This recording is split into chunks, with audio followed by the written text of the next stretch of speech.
17% of borrowers of access. What's called the dairy red button that I hit.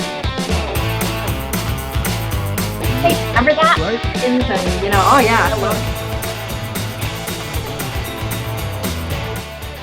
Hey everybody, welcome back to another edition of Laugh, Lend, and Eat the podcast. And I am so pleased that we were able to get back on Laugh, Lend, and Eat for a one-on-one, the founder of High Point Training and Coaching, Ray Befus. Ray, how are you? I'm honored to be here. It's a sunny day in Michigan. I'm glad to join you, Fabi. Awesome. See, I was looking at my notes and then I realized, hold on, he's got High Point Training and Coaching behind him. All I got to do is stare at him and I can know my notes now.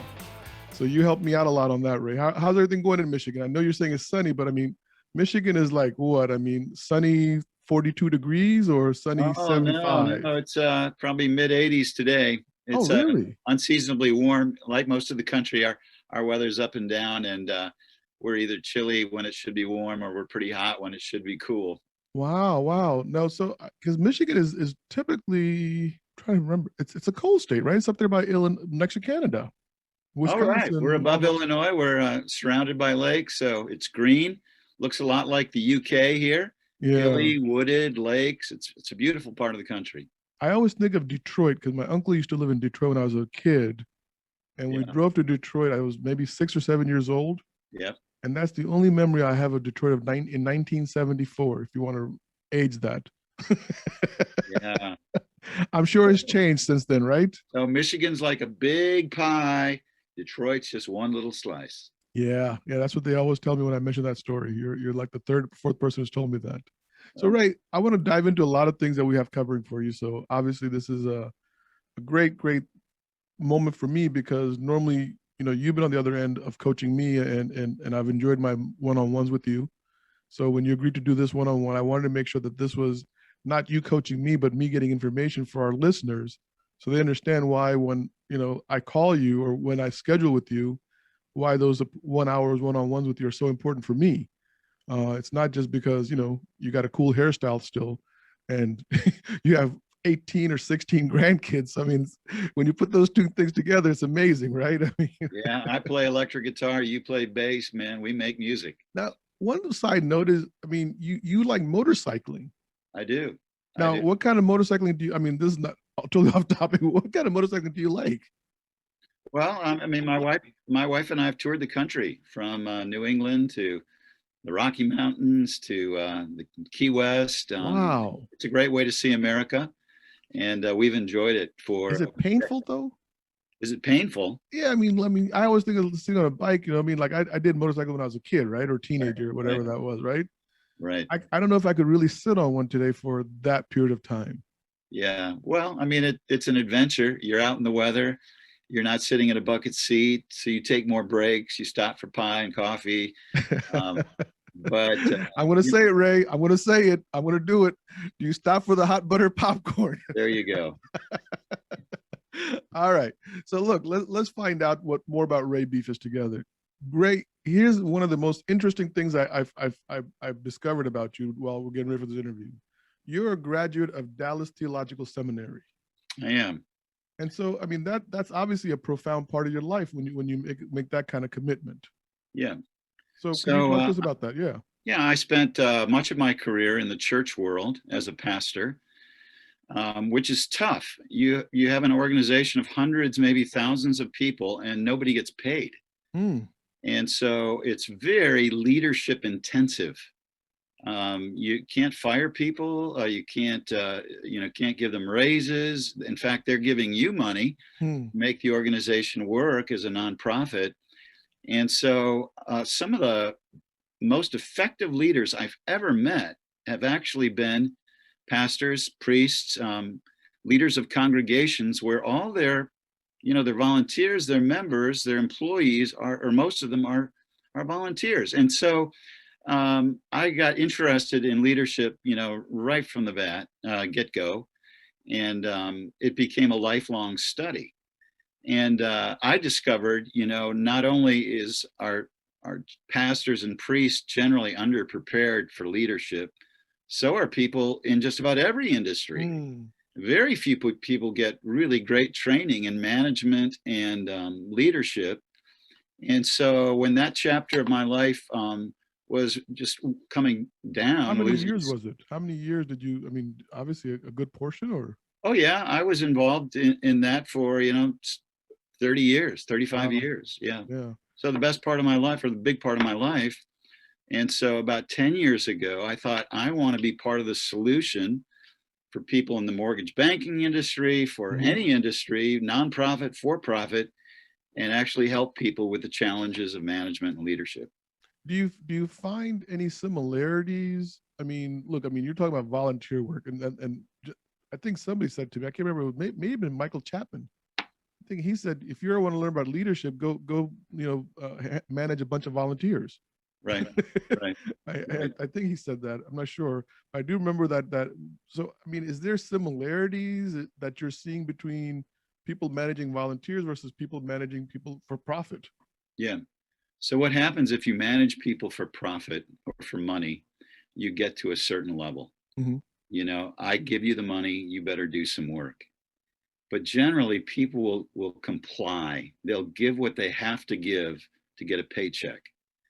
But if you want their discretionary effort, if you want to move them from 50% to 110%, that's where you have to do what pastors and priests have to do. They have to be excellent at casting vision, Mhm. you know, declaring and aligning around values. Mm.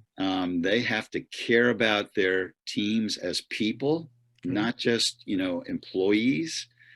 And so in some cases, that thing that pastors and priests have to do becomes something that everybody has to do to actually rise. So are we talking about engagement?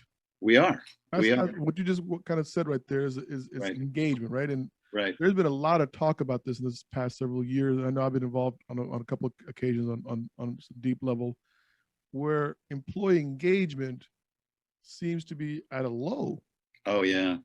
even though compensation seems to be at a high. Right. So we have high compensating employees who are not really engaged with the Right. employer. Right. Marshall Goldsmith is an executive coach. He's probably one of the most prominent, or has been one of the most prominent coaches in America. And he's pretty old right now, but he wrote a book that's titled What Got You Here Won't Get You There. Oh. And so what he says is that a lot of leaders, managers, executives rise to a certain level because of their technical knowledge, their hard work, their skills, but their interaction with people keep them hitting a ceiling. And it's personal issues. It's learning to relate at a human level on the basis of values, vision, goodwill, trust, that actually allows an executive, a leader, a founder to rise to their full stature. But when a leader tops out and is just, he's the best widget maker in the company, so he's the chairman, everybody else is sort of limited. Like, yeah, I'll do what I have to do to get a paycheck. Wow. But in every case, Fabi, growing companies are led by growing leaders. Yeah. I used to work, I'm sorry to cut you off, but I used to work for this one mortgage company where the owner was brilliant in that he kept on bringing in people that were smarter than him. Yeah. To grow the company. Yeah. And I was a witness to that. So I was just like, I was watching it happen and seeing the company grow leaps and bounds year over year.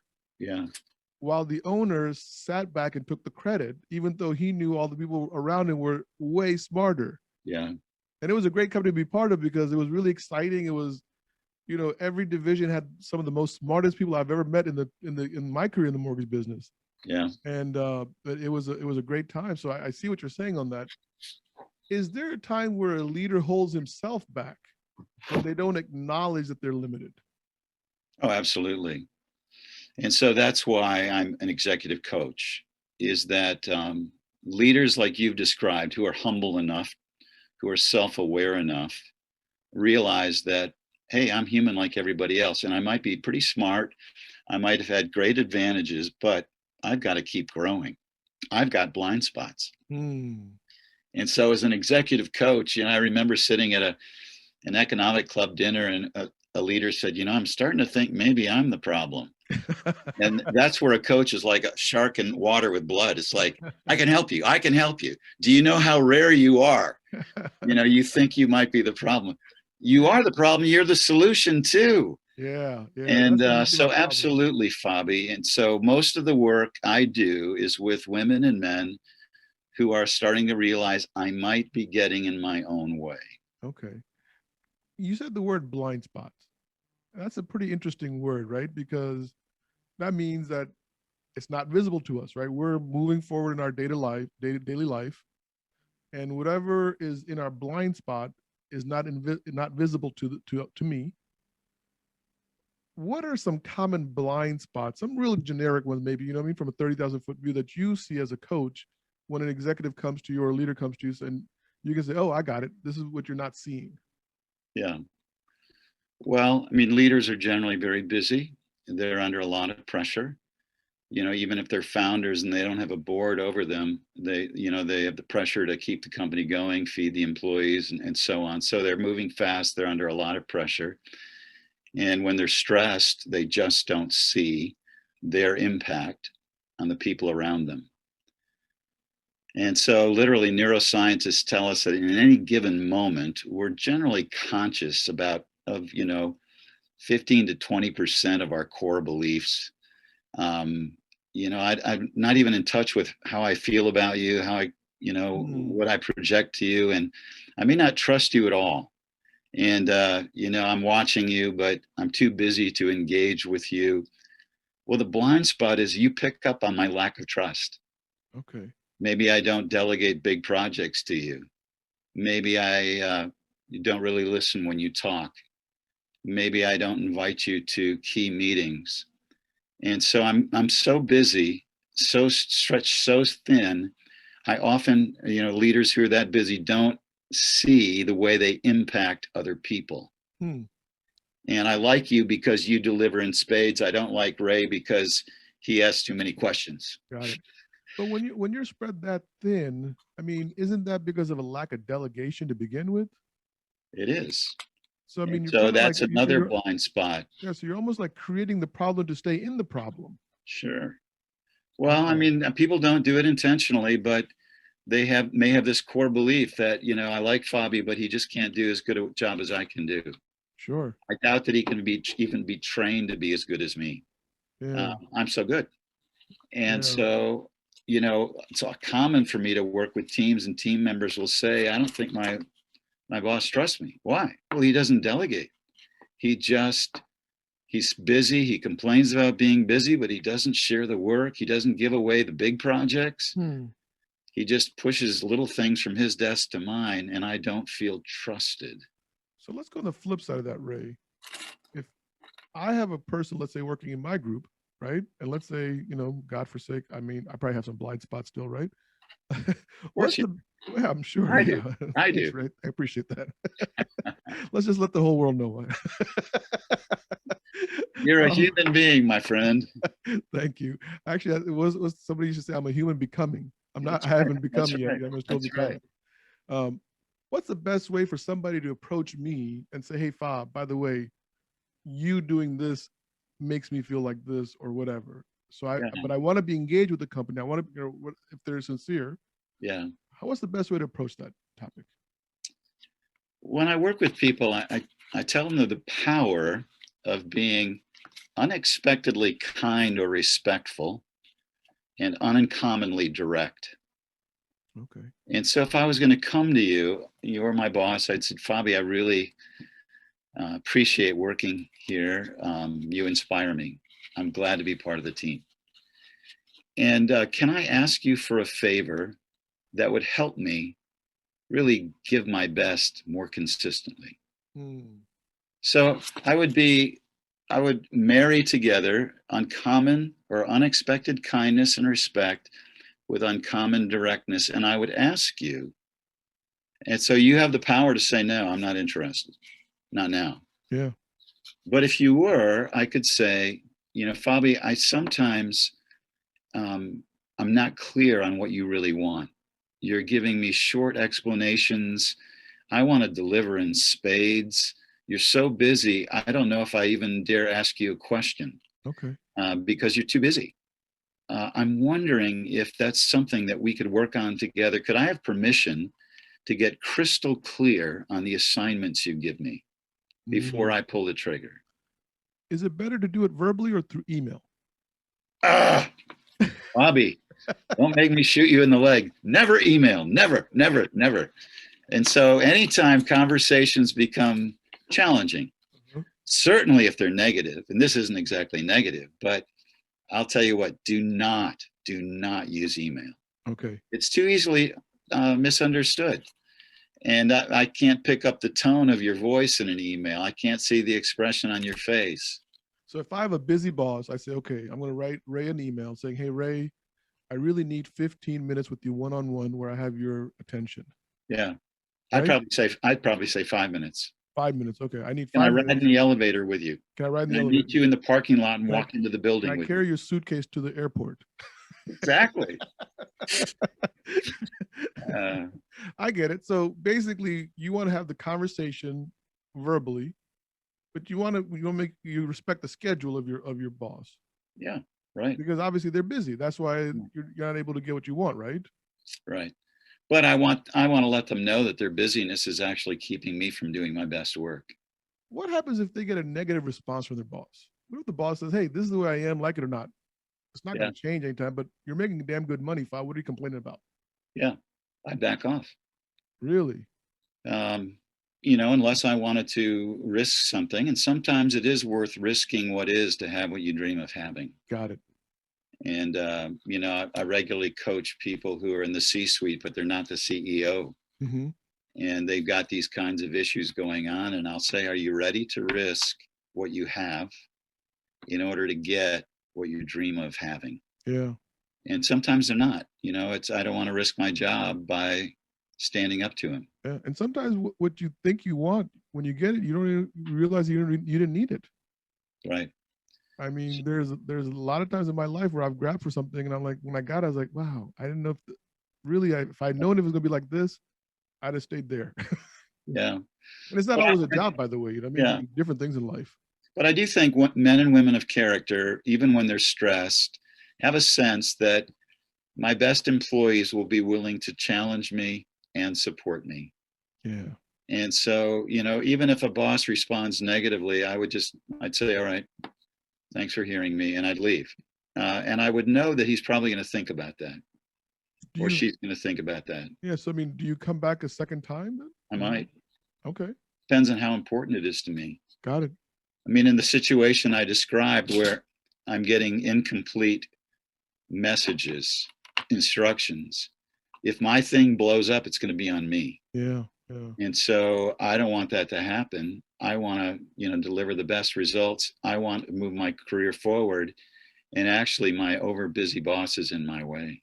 So this is a great segue into the other topic that I got laid down here, is the 5 behaviors model. Now, this came from correct me if I'm wrong, but something to do with a dysfunctional team, right? And then this is the positive side of the 5 behaviors of a functional team, I imagine. Correct. So let's dive into that. I mean, because really, I mean, we are talking at this point about a about a dysfunctional team, right? Yeah. And so Yeah. we're trying to get to the other side of it of how do I make it a functional team where somebody can stay in that team? Is that a good way to say that? And give their best. And give their best. So let's talk about this 5 behaviors, Ray. I'm going to go through this so my listeners know what we're talking about. The 5 behaviors, from what I read here, is the number one thing was trust. Second was engage in conflict, which is really interesting. Commit to your decisions, hold each other accountable, and then focus on achieving collective results. So those were the 5 behaviors, Ray, that I think you were training people on according to the whatever the book. Yeah. So let's dive into that. Well, Patrick Lencioni is probably the voice across the Western world for organizational health. And his view, and he has many, many supporters, is that you can be a very smart organization in that you have the best technology, you have the deepest, pockets, you're the smartest tightest, most powerful engine on the block. But if you have two companies that are equally smart, what's going to set the one apart is health, not smart. That you actually work together as an exceptional team. Okay. And so we've got a lot of smart executives. We've got a lot of companies with first-rate technology.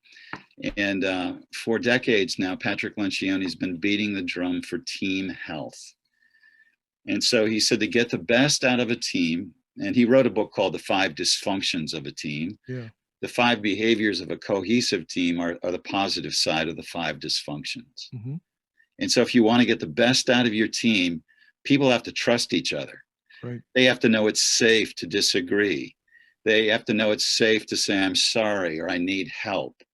They have to know it's safe to just describe the challenge and say, I'm missing pieces. So that you don't have to pretend with the team.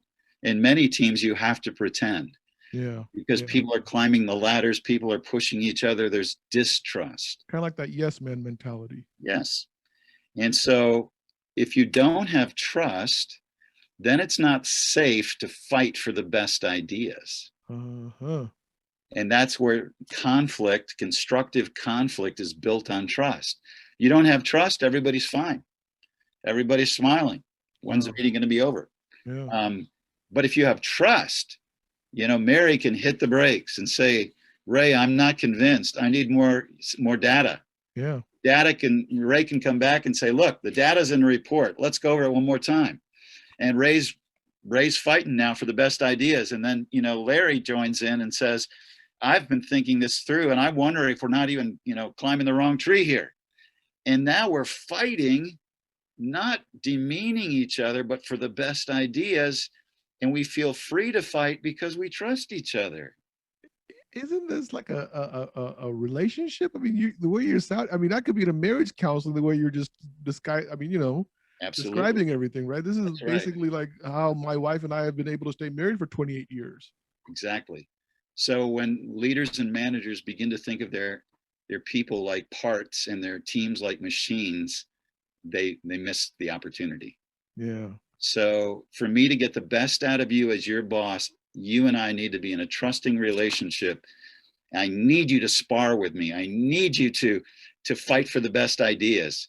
And I worked with somebody once, and he had been in baseball, and so they had this thing in their meetings where, like a baseball mitt, he would say, "Throw me a fastball, just don't throw it at my face."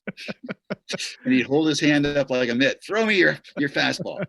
I used to work for a company that had a meeting on Monday mornings. It was a conglomerate of different companies, right? So I was on the mortgage division, and there was other investments and so on. And they called this the friendly fire meeting. Yeah.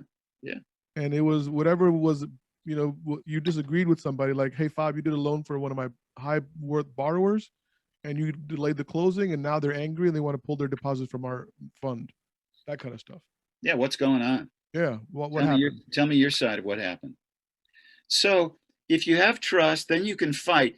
And if we fought openly for what we believe in, then even if it doesn't go my way, I've been heard and I'm ready to commit.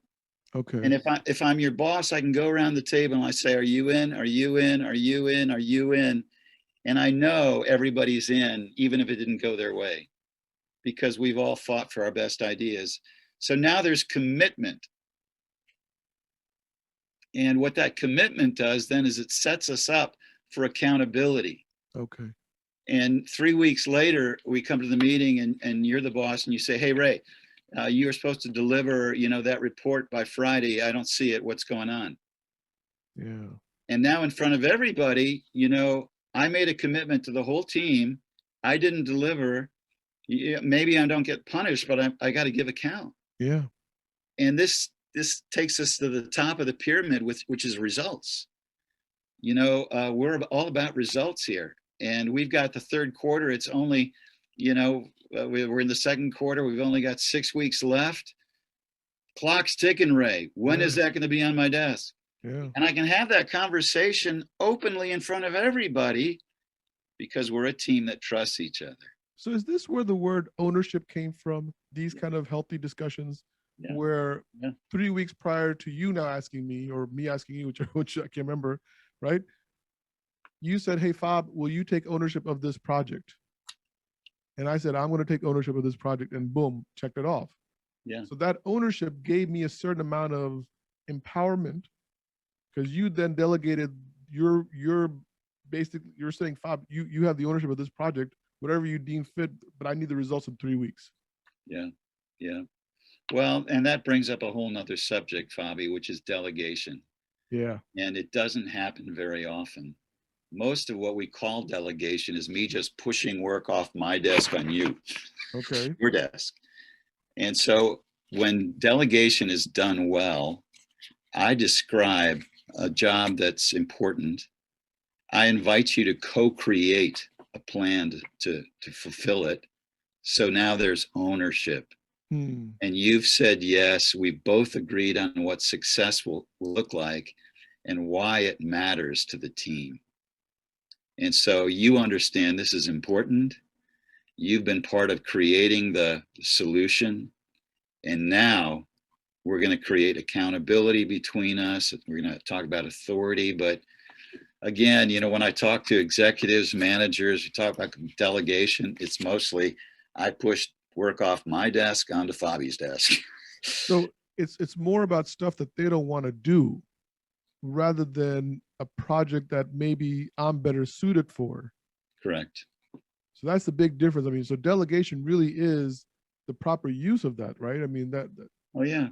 It's actually, you know, giving you jobs that matter, even if they're small. And so I may have a job that I shouldn't be doing. I may have a job that I don't even like to do because I'm not detail oriented. okay. But I know you are detail oriented. No, you'd have the wrong guy on that one, Okay. Ray. I'm So sorry. I'll find somebody else who is, you know, but I would choose the right If you person. could see my chicken scratcher for this Right. interview, you'd be like, don't trust Bobby ever Right. again. So part of it is finding the right person Yeah. for the job. And even if it's tedious, I can say, Fabi, this really is a linchpin to our success in the, you know, the Ford Motors project and, you know, the commercial property they're trying to buy. And I know you're the man. You have some relationships. You have a network. Will you help me think this through? What's the best way to solve it? Right. And you give your input. And, you know, I can even sweeten the deal and say, Fabi, this is going to give you and I an opportunity to work more closely together. Oh, I appreciate you. I've seen you from a distance, but this is going to give us an opportunity to partner together, get to know each other better. So that's a win for any employee.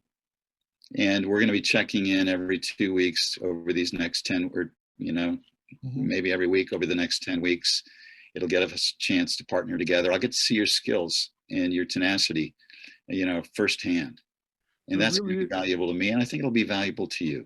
So it really And does so, help. I mean, it's multifaceted. It's not just one dimensional. I mean, delegation, and I mean, so many Right. different things that occur out of delegation. Oh, yeah.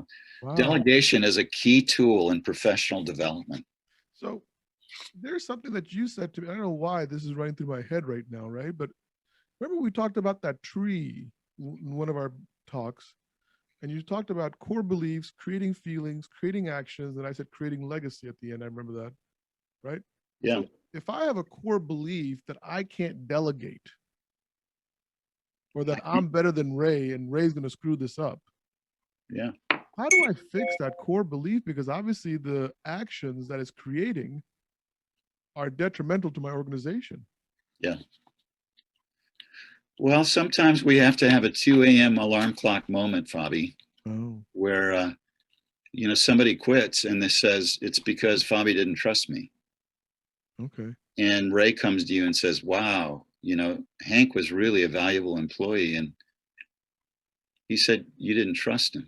And in his exit interview, he said, you know, you dumped work on him, but it was just dumping stuff that wasn't good for him. It wasn't good for you. It didn't really matter. Sometimes he did great work and never celebrated. And there was no results that he could see that really made a difference. And so he left to find a team where he could make a bigger difference among people who trusted him. That would be a 2 a.m. alarm clock meeting for an executive or a manager to know we lost a good employee because he didn't think I trusted him. That's huge. That's huge. Yeah. So that would challenge my belief around the importance of delegating Yeah. if I was thoughtful. So sometimes it's coaching that wakes people up. Hmm. Sometimes it's a loss that wakes people up. Sometimes it's a fight. And you come into my office and you're steaming, and I see it, and I'm the producer. I can't lose you. You're the star of the show, and you are pissed. Hmm. And I can't just dismiss you. I've got to figure out what's going on, and do I have a part in this? Yeah. So when you find, and this goes back to that word you use, blind spots, right? So Yeah. this is a blind spot, and I'm sorry, but obviously delegation, we keep harping on that, and I don't mean to, but it seems to be a blind spot right now that we're talking about. And it could be any blind spot. So it could be just overworked or stressed or whatever the blind. Going back to that core belief, if my core belief is causing me that 2 a.m. alarm clock to go off, do I acknowledge it? And sometimes I've seen in my career, Ray, where bad behavior is still rewarded. Yeah. Right. And you've seen it also, I'm sure, right? I'm not the only one who's seen that. Sure. And so we say, hey, you know what? The guy was okay, but he didn't have that X thing that I was looking for. So when Hank quit and he goes off to company XYZ, it's okay. Maybe he's a better fit over there. Might be. You see what I'm saying? The pushback, right? Yeah. The 2 a.m. alarm went off. Yeah. But I've got my kind of answer already over the years because of my core belief. Yeah. And I don't want to acknowledge that it was my lack of X that caused Hank to move on. Yeah. So, I was talking to an executive recently who's in a tough situation. And he said to me, I could get a job anywhere next week. I want to work for this company, but I'm not sure I'm respected. And so, there's a 2 a.m. alarm clock, a moment coming up for the executive if he quits. But he's got to decide, is it worth it? If I'm not being listened to, if I'm not being respected, if I actually don't have a real voice on the team, then maybe it's time for me to move on, because he has a dream for his career. Sure. The executive has a dream for his career, but so does, the other people have dreams for their careers. And so if an executive or a manager is not willing to look at their blind spots, then, we may be setting ourselves up for a 2 a.m. alarm clock. Yeah. And I want to wrap this topic up right now with just real quick with, this is why people say people quit managers, they don't quit companies. Exactly. Right? We've heard that a million times, right? It's true. What we just went through in about 20 minutes, really, I mean, if you sum that up, we're talking about human beings interacting with other human beings. We're not talking about what a corporation or a company may be doing. It's more about the human interaction between each other. Exactly. And the lack of. Yeah. That's interesting, Ray. That's interesting. So yesterday I bounced in on one of your calls. I caught a glimpse of it, right? And then I got the deal that I was working on that I told you about earlier. I got sucked into that one yesterday because we were trying to close this deal yesterday. But you were saying something and it spurred this, and it kind of goes back to the core belief now, right? So it's connecting in my head. It says, change your perception, get a new reality. Because I heard you talk about perception yesterday, how everyone has, and then in my head, I've always loved this saying that I heard years ago that if I change my perception, I can have a new reality. Yeah. So if I can see myself with the blind spot that Ray's now telling me, hey, Fab, these are your blind spots, and I'm willing to accept it, my perception changes. Right. And then that perception then becomes my new reality. Exactly. So sometimes people are forced to go to a coach. They usually come because they want an opportunity and they're not sure they can actually take it. Or somebody's saying, Ray, you've got 6 months to get your act together, or we're going to help you find another job. And in each case, people have to evaluate what's going on inside of me that this is happening. And so coaches have tools. I use a Harrison assessment. If you ever took one, it would show you your strengths, the strengths you can build on, the strengths that bring value. But it also looks at strengths out of balance. Okay. And so usually when a leader or manager or professional takes one of these assessments, they have an aha moment like, wow, Okay. I didn't know other people saw that. I didn't know that would come up. I had one executive, it was funny. I looked at the results and he said, I don't see that. I don't see that. That's not me. And I said, well, you know, probably want to sit with it, maybe talk to your wife or a trusted confidant. And a month later, he comes back and he said, I talked to my wife about that. She said, why do you need a coach? You have me. And yes, yes, yes, yes, yes. And so he was really sobered by that. Yeah. And no one had, maybe his wife beat him up. I didn't have to, Sure. but he got it. Like, okay, I'm bringing some imbalances to my work that are hurting me and making it hard for others to work with me. How, you know, So go ahead. sorry, it's, it seems like our personal relationship, the beliefs there kind of transfer into my business relationships. I mean, what you just said right there is so powerful. You know what I mean? Where the guy went, his wife already knows his issues, but she's may have been saying it or not saying it, right? And Yeah. now you're, as an executive coach, you're telling him the same thing after doing the Harrison assessment, right? Yeah, But it's the same issues whether I'm in my kitchen or whether I'm in my office. indeed. That's interesting, Ray. We are who we are everywhere we go, Fabi. We take our home life with us to work. We take our work life with us home. And we're dealing with people, both home and at work. And so that's why Marshall Goldsmith wrote this book, What Got You Here Won't Get You There, is because you can only make so much money by yourself based on your skills and technical knowledge. And from there on out, it's your ability to work with people, to bring the best out in people, to manage and lead people, just like you do in a marriage. Yeah. And so if you want to be married for 50 years, or like Warren Buffett, you want to have partners for 50 years and become wealthy together, you've got to know how to manage people. Is this the reason why you kind of, some of your topics revolve around emotional intelligence? Yeah. Right? So, you know, from here to here is technical ability. Did you get an MBA from Harvard? Can you make widgets better than anybody else? Right. Can you, you know, get financing you need? But from here to here is all emotional intelligence. Yeah. And that's where Daniel Goleman, who wrote the book, you know, almost 30 years ago now, Emotional Intelligence, says, you know, 90% of a person's success in organizations is not due to their IQ. And maybe I'm stretching it a bit, but the majority of their success is due to their emotional intelligence, where I can tell what's going on in me, like I'm heating up, or you know, I trust you or I don't, but I know what's going on. I can also discern what's going on in you, and I can provide what you need or want to do your best work. So I can manage my emotions, I can discern your emotions, and I can behave in such a way that sets you free to do your best work. So, I mean, you hit the ceiling, what got you here won't get you there. It's all emotional intelligence from there on up. So really, for leaders, executives and leaders and people who want to be executives and leaders, something emotional, we don't talk enough about emotional intelligence. I mean, coming into the industry, I was 1987, I was 20 years old, right? Right. So my first lessons was, how do I make cold calls? Yeah.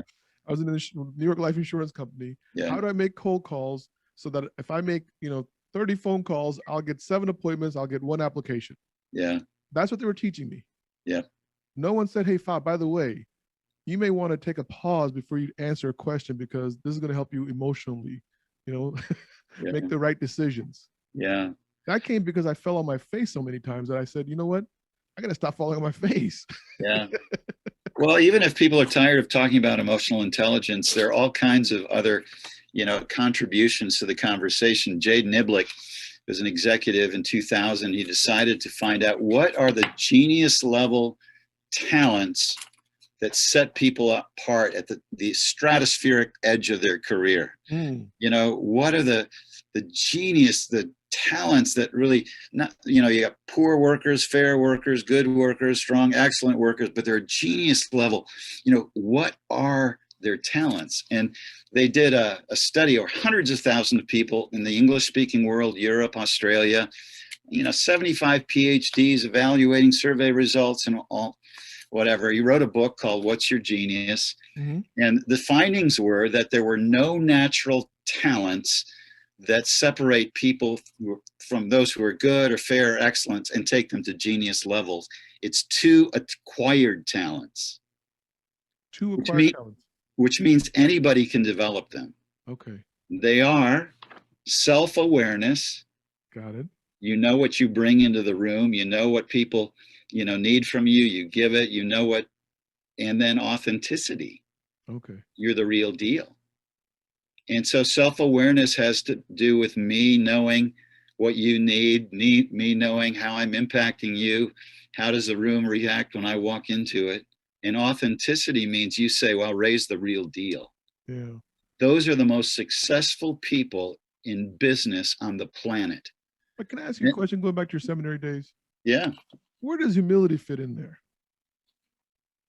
Well, humility is not feeling bad about myself. Mm-hmm. It's having an accurate understanding of myself. So a person who's self-aware understands, look, I'm human like everybody. Perfect. Means I have strengths, Yeah. I have weakness. Awesome. In between, I have blind spots. Yeah, I need help. To make this a great company, I need a great team. Yeah. I need to listen to my team. Yeah. I need to help. If I help, as you illustrated earlier with the executive, if I hire smart people and I help them succeed, we're going to succeed. Yeah. That's humility. Yeah. That's awesome. I mean, because you were saying stuff that I was like, okay, I'm getting all this, but there was like a little, for me, just for me, right? I wasn't able to connect the dots. Yeah. Yeah. And it felt like to me, like humility was missing in there for my own ingredients. And that's why I needed to ask you that question. Yeah, no. Humility and courage are the two qualities a coach looks for in every male or female client. Do they have the humility to admit they're human? Mm-hmm. And do they have the courage to step out of their comfort zone and into the growth zone of life? Yeah. Where I'm admitting I don't know, I need help. Yeah. That takes humility and courage. Sure does. Sure does. I mean, you know, acknowledging our blind spots is always a tough moment in our lives. You made a video about listening. I don't know if you did that, but you did. About how that's a big component for you, and where we need to learn to listen to other people, right? Yeah. Yeah. So, as a leader who is listening all the time, is there a point that they can listen to too much, where it's too much coming in, right? In order to make a decision, it's too much information. Sure. Yeah. Unfortunately, leaders don't actually listen that well. Oh, okay. And here's the problem, Bobby. I can think like 4 or 5 times faster than you can talk. So while you're talking, I'm having a conversation with myself. How am I doing, Ray? I think I'm doing pretty good. Then I'm thinking, I'm having a conversation about you. Where's Bobby going with this? You know, That sounds like my wife. do I trust Bobby? And so I can actually have 3 or 4 conversations going on in my head with myself. And it looks like I'm listening to you, but I'm not. Wow. And so that is often for somebody who's very, very busy, I'm already thinking, how long is this going to take? You're in my office for 10 minutes. Yeah. I got 3 other things to do. I got a meeting in 15 minutes and I'm not even sure about my 3rd point. And so I'm not listening to you. Yeah. I mean, listening is seems to be a lost art. Well, it's an intentional skill, that's for sure. Yeah. We have to do it intentionally. So yes, a leader decides, I need to listen to certain people. I can't listen to everybody. And so hopefully I can listen to the members of my executive team. If you're on my team, my door's open to you. I need to know what you're thinking. I need to help you solve emergencies. You're one of my key leaders. Yeah. I may not be able to listen to Larry down the hall or on the 3rd floor or whatever when he needs me. So working with you and then listening to you in other formats, one of the things that I've always been resonating and really resonated again today was a saying that I heard Og Mandino do during an interview. I can't remember the year that he was making this interview, but he was talking about how we all wake up in the morning and, the saying at that time was like mid 80s, late 80s, and that we want to live today like it's our last day. You know what I mean? We want to go at it with all the fervor and capture the moment. And he says, why don't we, instead of living like that, treat everybody that we meet like it's their last day? Whoa. Yeah, How would you treat Ray then? exactly. How would you treat the guy that didn't make the right turn even with those right blinkers going on? Yeah, yeah, Or the guy who's taking long in the coffee pot because he's trying to find the right chemistry between his sugar and cream? yeah, Would it be that bad? yeah. But I don't know why. Every time I've heard you share and talk, I've always felt that you seem to be very compassionate towards other people. That's a great exercise. Some of what I do is experiential training. And sometimes you line people up facing each other. You might have 50 people on a team. And so you divide them into 2 lines of 25. And you give them the opportunity to greet one another with a smile, a handshake, or a hug, or you just stare them down. They get 4 choices. Okay. And when they start out, you put up your finger, I'll just stare at you. Maybe 2 is I'll smile, 3 I'll reach out, and 4 I'll hug. Well, nobody's going to hug in the beginning. But then you start telling stories. If this man was going to be in a car accident later today, Mm-hmm. what would you do? Make your choice. Oh. If this man was your brother who is suffering through cancer, what would you do? Make your choice. And it's an exercise in just waking people up to the value of every day, the value of every person, and making every contact count. Wow. Like, Yeah. I'm going to be a life giver, even if you're the doorman. Wow. You're going to get a hug or Wow. whatever. Yeah, yeah. I've always felt that whenever I've spoken with you, and I want to bring that up today. So, Well, Ray, we're coming to the end of our conversation. I gotta know, what's the best way for our listeners to contact you? Is there a website? Is there a LinkedIn, Facebook, TikTok? I saw Yeah, your well- dance. I saw your dance moves, by the way, on Christine's video. So I know you got dance moves for TikTok. I don't do a lot of advertising. You can contact me on LinkedIn, Ray Befus. Okay. You can email me at ray@highpointjourney.com. And that's about it. I'm pretty busy. Most of my work comes through referrals. And so here I am with Fabi. You can call Fabi. You can, contact me by email, ray@highpointjourney.com. Or you can check me out on LinkedIn, Perfect. Ray Befus. Perfect. Ray, thank you so much for your time. As always, you're incredibly generous with me with your time. I know we ask a lot of you every day, so thank you once again for coming on Laugh, Lend, and Eat. Have a good day. I believe in what you're doing, Fabi. Thank you so much, buddy. Appreciate you. We hope you enjoyed this episode of Laugh, Lend, and Eat, the podcast. Once again, thank you to our sponsors, First Option Mortgage and One Good One Staffing Services. We have enjoyed all the comments we have been receiving. Please keep them coming. To be notified of any updates, please be sure to subscribe to Laugh, Lend, and Eat on the listening platform of your choice. Thank you for listening and have a great day.